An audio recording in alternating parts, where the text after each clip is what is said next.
নমস্কার সুপ্রিয় দর্শক বন্ধুরা, শাস্ত্র মতে ভালো মানুষরাই কেন খারাপ অবস্থায় পড়েন জানাচ্ছেন স্বয়ং শ্রীকৃষ্ণ।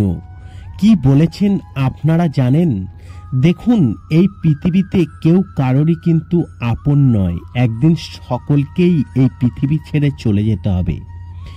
আপনি যতই ভালো কাজ করুন না কেন, আপনি ভালো মানুষ হয়েও আপনার কিন্তু লাভ নেই।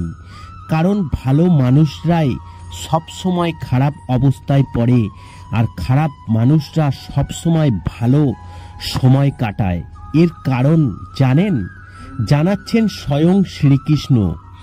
একবার অর্জুন শ্রীকৃষ্ণকে জিজ্ঞেস করেন যে ভালো মানুষের সঙ্গেই সব সময় কেন খারাপ ঘটনা ঘটে? যিনি ধর্ম মেনে চলেন, কখনো কারোর খারাপ চান না, তাকেই কেন কঠিন পরিস্থিতির মুখে পড়তে হয়? তা জানতে চান অর্জুন স্বয়ং শ্রীকৃষ্ণের কাছে। এর উত্তরে শ্রীকৃষ্ণ তাকে একটি গল্প বললেন।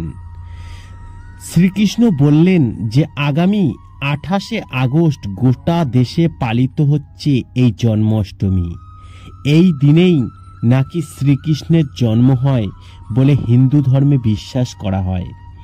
বলা হয় মানুষের মনে যত রকমের প্রশ্ন জাগতে পারে তার সবেরই উত্তর শ্রীকৃষ্ণ দিয়েছেন। গীতা পড়লেই সব প্রশ্নের উত্তর পাওয়া যায়। এই রকমই একটি প্রশ্ন, তার উত্তরে শ্রীকৃষ্ণ বলেছেন, সেই নিয়েই আজ আলোচনা করব আপনাদের সাথে। আশা করি আজকের এই ভিডিওটি আপনাদের দেখে ভালো লাগবে। যদি ভালো লাগে একটি লাইক দিয়ে যাবেন, আর কমেন্টে জয় শ্রীকৃষ্ণ বলে অবশ্যই কমেন্ট করবেন। একবার অর্জুন শ্রীকৃষ্ণকে জিজ্ঞেস করেন যে ভালো মানুষের সঙ্গেই কেন সবসময় খারাপ ঘটনা ঘটে? যিনি ধর্ম মেনে চলেন, কখনো কারোর খারাপ চান না, তাকেই কেন কঠিন পরিস্থিতির মুখে পড়তে হয়? তা জানতে চান অর্জুন। এর উত্তরে স্বয়ং শ্রীকৃষ্ণ তাকে একটি গল্প বলেন। এক শহরে দুজন মানুষ থাকতেন। তাদের একজন অত্যন্ত সাধু প্রকৃতির, কিন্তু অন্যজন একেবারেই দুর্বৃত্ত। একদিন প্রবল বৃষ্টি হচ্ছিল এবং মন্দিরের কেউ ছিল না। সেই সময় দ্বিতীয় ব্যক্তি মন্দিরে গিয়ে সমস্ত টাকা পয়সা চুরি করে পালায়।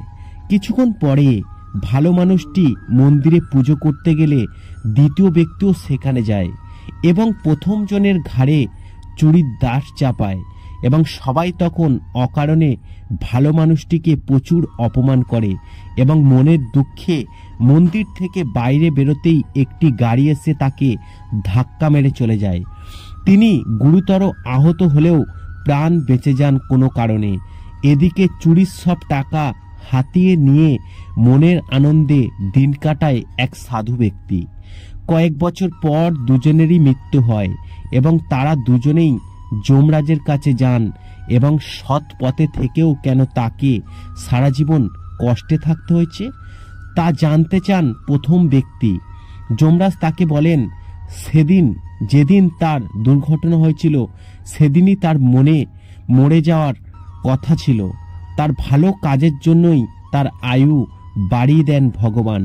অন্যদিকে অসাধু ব্যক্তি রাজার মতো থাকতে পারত, কিন্তু তার খারাপ কাজের কারণেই সামান্য কিছু অর্থ নিয়েই তাকে খুশি থাকতে হয়। শ্রীকৃষ্ণ অর্জুনকে বলেন যে ঈশ্বরের আশীর্বাদ কোনো রূপ ধরে আমাদের ওপর বর্ষিত হবে তা অনেক সময় বোঝা যায় না, কিন্তু খারাপ ও ভালো কাজের ফল জীবনে অবশ্যই পাওয়া যায় বলে জানিয়েছেন তিনি। আশা করি এই ঘটনাটির মাধ্যমে আপনাদেরকে জানাতে পেরেছি, সংক্ষেপে আলোচনা করে, যে ভালো মানুষের থেকে খারাপ মানুষরাই সবসময় ভালো থাকেন। তার কারণ হচ্ছে একটাই। ভিডিওটি ভালো লাগলে লাইক করবেন, কমেন্ট করবেন, শেয়ার করে অন্যদের জানার একটি সুযোগ করে দেবেন, আর কমেন্টে জয় শ্রীকৃষ্ণ বলে কমেন্ট করতে ভুলবেন না।